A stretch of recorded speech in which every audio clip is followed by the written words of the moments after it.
আপনারা নিশ্চিন্ত থাকুন, যদি তিপ্রা মুথার সঙ্গে এইভাবে মিতালি করে তিপ্রাসাদের সঙ্গে তিপ্রাসা একট নিয়ে যদি বিরোধিতা করে, আগামী নির্বাচনের মধ্যে এই ত্রিপুরা রাজ্য থেকে ভারতীয় জনতা পার্টি সরকারকে আমরা বরখাস্ত করে এই রাজ্য থেকে তুলে নিতে ক্ষমতা আছে।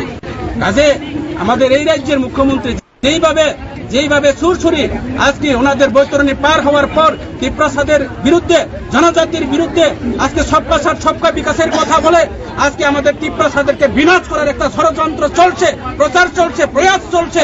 আজকে উন্নয়নের কথা বলে, আজকে ডেভেলপমেন্টের কথা বলে, কারা উন্নয়ন হয়েছে, কাদের সঙ্গে আপনারা সবকা সাথ সবকা বিকাশ, আজকে তিপ্রাসাদেরকে বাদ দিয়ে কখনো সবকা সাথ সবকা বিকাশ হবে না।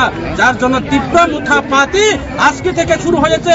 আগামী দিনে যদি আমাদের তিপ্রাসাদের যে ডিমান্ড, তিপ্রাসাদের যে দাবি দাওয়াগুলি যদি পূরণ না হয়, সারা ত্রিপুরা রাজ্যের বিজেপি আবার বড়মুড়া পাহাড়ের মতো ওই I-50 প্রিয়তে যেইভাবে আমাদের রাস্তা ব্লক হয়েছেন, বড়মুড়া পাহাড়ের তিপ্রা মুথা প্রিয়তে যেভাবে ব্লক হয়েছেন, আমাদেরকে চুনকালি দিয়ে বিভ্রান্ত করে আজকে একবার বৈতরণী পার হতে পারে, তৃতীয়বার জীবনে পার হতে পারবো না।